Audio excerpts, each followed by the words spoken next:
2023 October 6వ తేదీన 'mad' చిత్రం ప్రేక్షకుల ముందుకు వచ్చింది. అప్పుడు ఆ చిత్రం 8 కోట్ల బడ్జెట్తో తెరకెక్కగా 26 కోట్ల గ్రాస్ను తిరిగి రాబట్టింది. ఇక ఇప్పుడు దానికి సీక్వెల్గా మార్చి 28న 'మ్యాడ్ స్క్వేర్' ప్రేక్షకుల ముందుకు వచ్చింది. ఇక ఈ మూవీ మొదటి రోజు కలెక్షన్ల వివరాల్లోకి వెళ్ళబోయే ముందు ఒక చిన్న రిక్వెస్ట్, మన ఛానల్లోని వీడియోస్ చూసి నచ్చితే సబ్స్క్రైబ్ చేసి లైక్ కొట్టి షేర్ చేయండి. ఈ మూవీకి అడ్వాన్స్ బుకింగ్స్లోనూ మంచి సేల్స్ అయితే జరిగాయి. తొలి రోజు ఇండియాలో 2.9 కోట్ల బుకింగ్స్, ఓవర్సీస్లో 2.1 కోట్ల బుకింగ్స్ నమోదైనట్టు తెలుస్తుంది. ఇలా తొలి రోజు 5 కోట్ల వరకు గ్రాస్ బుకింగ్స్ను రిలీజ్కి ముందే జరిగింది ఈ చిత్రానికి.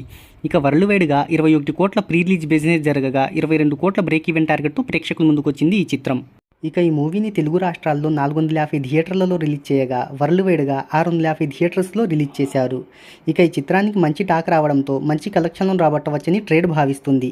ఇక అదే రోజు నితిన్ నటించిన Robin Hood, Mohan Lal L2 Lucifer, Chiyaan Vikram వీరధీర శూర చిత్రం రిలీజ్ అయ్యాయి. ఇంతటి పోటీలోనూ ఎంత కలెక్షన్లు రాబడుతుందో కింద కామెంట్లో తెలియచేయండి.